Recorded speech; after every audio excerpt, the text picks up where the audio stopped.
Amen. Que le nom de Dieu soit glorifié. J'aimerais attirer votre attention sur deux paroles de la Bible. Amen. Première parole. Votre Dieu est un Dieu jaloux. Amen. Deuxième parole. Nous sommes dans le livre de 2 Thessaloniciens 11. Amen. La Bible déclare, c'est pourquoi Dieu leur envoya un esprit d'égarement. Amen. Troisième parole. Amen. C'est dans le livre de Jean. Amen. La Bible précise, les enfants de Dieu se présentèrent devant lui. Et le diable aussi. Très bien. Voyons voir. Selon vous, dites-moi, lorsque un homme est jaloux, c'est pourquoi? C'est parce qu'il pense qu'il y a un autre homme dans la vie de sa femme. N'est-ce pas? Et que cet homme fait à sa femme ce que lui, il ne fait pas. N'est-ce pas? Quand une femme est jalouse de son mari, c'est parce qu'en fait, elle sait que son mari voit une autre femme qui prend bien soin de lui par rapport à elle. N'est-ce pas? Maintenant, vous avez un Dieu qui est jaloux parce qu'en fait, dans sa tête, il sait qu'il y a un autre Dieu qui prend mieux soin des humains par rapport à lui. Amen. Votre Dieu, dans 2 Thessaloniciens 11, il envoie un esprit d'égarement à l'homme parce qu'il sait qu'en fait, c'est lui le prince des démons et des esprits d'égarement. Ah bon? Maintenant, Dieu encore, votre Dieu, laisse un esprit impur, un démon, se placer devant lui pour accuser les humains. Mais votre Dieu est malade. S'il est un homme qui tente de se prêter, Dieu bat les bêtises là. Votre Dieu est un incapable. Votre Dieu, c'est le diable en personne. Parce que Dieu, le grand esprit vigilant, Dieu qui est le Père du Seigneur Jésus-Christ, Dieu dont le Seigneur Jésus-Christ est juste la pensée. Lui là, le diable ne peut même pas lui lever les yeux pour regarder le ciel. Amen. Il ne le connaît même pas. Il sait qu'il y a un Dieu supérieur à lui. C'est tout. Vous allez lire dans le livre d'Enoch. Amen. À partir du chapitre 65. Vous allez vous rendre compte que là-bas, la Bible précise bien que les anges qui avaient été chassés du ciel n'ont même plus eu l'occasion de lever les yeux pour regarder le ciel. Ah bon?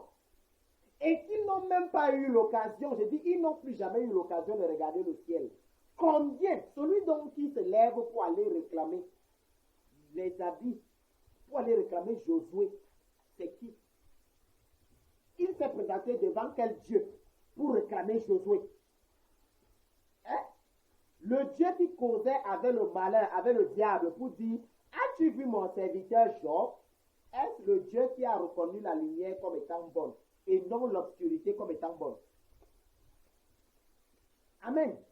Comment est-ce que le diable, lui, il a fait pour aller se retrouver avec l'ange de lumière qu'on appelle Michael pour discuter le corps de Moïse? Votre Dieu, il y a quelque chose dans sa tête qui ne va pas. Vous comprenez? Votre Dieu, il y a quelque chose qui ne va pas dans sa tête.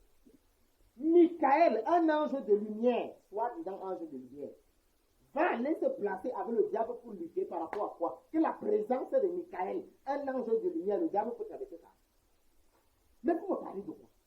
Lucifer, ça veut juste dire ange de lumière, c'est tout. Ça veut dire que Lucifer, ce n'est pas le nom de quelqu'un. Amen. Alors, lorsque Lucifer signifie ange de lumière, c'est simple. Les anges de lumière sont des milliards et des milliards et des milliards. Et ils sont comme ça, anges de lumière, ténèbres, et anges de lumière, lumière. Vous comprenez? Et ils peuvent se faire confondre. Mais je vous dis, le jour qu'une personne parmi vous va expérimenter l'apparition de l'ange de lumière, lumière, ça les histoires que vous prêchez l'évangile aujourd'hui, vous allez changer votre manière de prêcher. Amen. Votre Michael que vous priez là, c'est un démon. Vous comprenez? Votre Raphaël que vous priez là, c'est un démon. C'est le diable lui-même, le grand esprit qu'on appelle ignorance. Le premier archonge, c'est lui. Il s'appelle Yaltabaroth. Vous comprenez? Donc, si quelqu'un veut dire qu'il a chassé Lucifer dans le corps de quelqu'un, il doit vous parler de Yaltabaoth. Vous comprenez? C'est lui dans le Dieu du mal. C'est lui qui a les esprits d'égarement. C'est lui qui est au 7e ciel. Ce n'est pas Dieu. Dieu n'est pas au 7e ciel. Dieu de la lumière n'est jamais au 7e ciel. Vous comprenez? Il est au 10e ciel. C'est le Seigneur Jésus et les anges de lumière qui sont au 9e ciel. Vous comprenez? Et c'est la mère de Yaltabaoth qui a fait le premier archonde. C'est elle qui est au 8e ciel. Vous comprenez? Votre Dieu qui est jaloux là, en fait, ce n'est pas le Dieu de la lumière. C'est le Dieu de l'obscurité. C'est lui qui a écrit 2 Thessaloniciens 11. Dieu leur envoya un esprit d'égarement.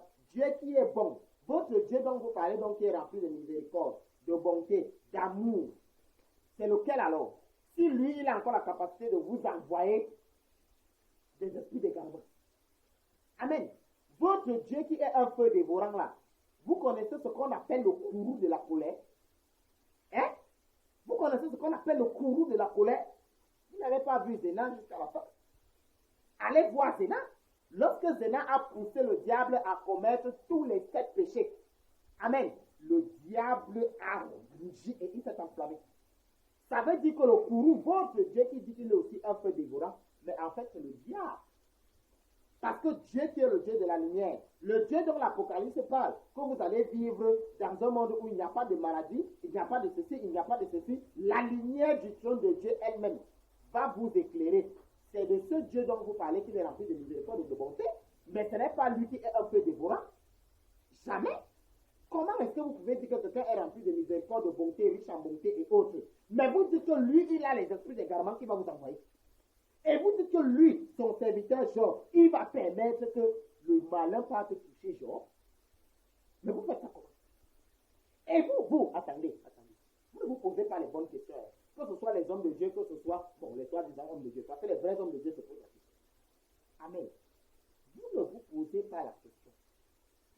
Quel est ce Dieu qui dit au diable, va le toucher, touche tout, mais ne le tue pas? Combien de personnes vivent dans la pauvreté aujourd'hui, mais ils veulent même se pendre, même la latte de la serpente se casse. Combien parmi vous ont déjà bu les poisons, mais ils ne meurent pas? Combien parmi vous ont déjà mangé la nourriture de nuit, mais le ventre n'avance pas, le ventre ne gonfle pas? Combien parmi vous ont déjà bu dans les rêves, mais le ventre n'évolue pas? Vous parlez même de quoi?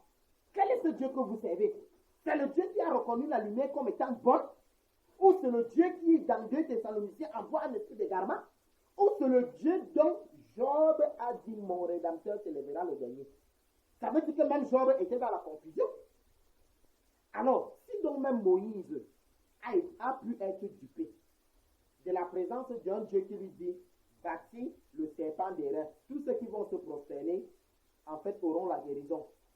Mais, où est le Dieu qui a dit à Moïse au départ, quand ils étaient au deux sur la montagne, que personne parmi vous ne doit se prosterner devant un autre Dieu? Attendez, le Dieu qui lui a demandé de bâtir le serpent des reins, c'est le même Dieu. Mais vous vous amusez? Il n'y a que ceux qui sont lumière qui vont reconnaître le Dieu de la lumière. Ceux qui sont ténèbres vont servir le Dieu qui est un peu de bras. Ils vont servir le Dieu qui envoie les esprits d'égarement aux gens. Ils vont servir le Dieu qui a précipité Job. Ils vont servir le Dieu que le diable a la capacité d'aller se placer devant lui. Vous l'accusez, c'est simple.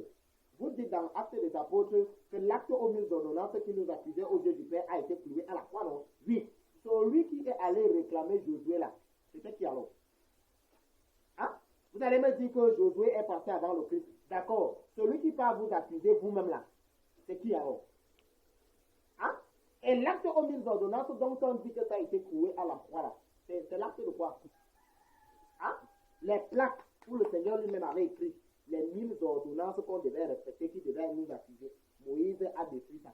Le connard a réécrit les choses à sa manière, de sa main. Vous pensez que quel acte aux 1000 ordonnances a été cloué à la croix? Vous ne cherchez pas. Vous ne lisez pas. Il y a le livre des secrets des gens. Quand vous allez lire le secret là, vous allez tomber évanoui, vous allez mourir. Les pasteurs vont arrêter de prêcher. Vous savez pourquoi? Parce que vous allez vous rendre compte qu'en fait, celui qu'on a mis sur la croix, c'était aimant. Le Seigneur Jésus-Christ lui-même, il était avec ses disciples, ils étaient en train de se regarder. Et Jean était surpris. Mais Seigneur, celui qui est sur la croix là, c'est qui? Il dit que, mais moi voici avec toi, tu me demandes que celui qui est sur la croix là, c'est qui? Est-ce que c'est moi? Moi voici avec toi, touche-moi au ciel. Amen. Ça veut dire quoi? Lorsque le Seigneur Jésus-Christ est sorti de la cour, là où il a été fouetté, son esprit est sorti du corps d'emprunt qu'il avait. Et le corps d'emprunt est resté. Vous n'avez pas encore lu le livre des secrets des gens. Parce que là, vous allez vous rendre compte que celui qui était sur la croix, quand vous dites que c'était le Seigneur Jésus là, lui-même il pleurait encore que Seigneur, aide-moi. Amen. Vous n'avez pas encore bien lu l'évangile de Myriam ou de Pierre. Lorsque vous allez lire l'évangile de Pierre, votre mentalité va changer. Vous ne voulez pas changer. Attendez un peu, je laisse de côté là. Vous les chrétiens, vous avez l'habitude de dire que ce n'est plus moi qui vis, c'est Christ qui vit en moi. C'est très simple. Vous avez entendu où que Christ a mangé le béat haricot? Vous avez entendu où que Christ a mangé le héros? Vous avez entendu où que Christ est allé au marché faire les achats? Ce n'est plus toi qui vis, c'est Christ qui vient en toi. Christ envoyait, donnait les ordres qu'on aille chercher à manger. Toi, tu peux au marché, non? Tu fais les rêves où tu manges, non? Tu avais entendu que Christ disait, Christ qui va venir vivre en toi, c'est pour t'amener au marché. Hein?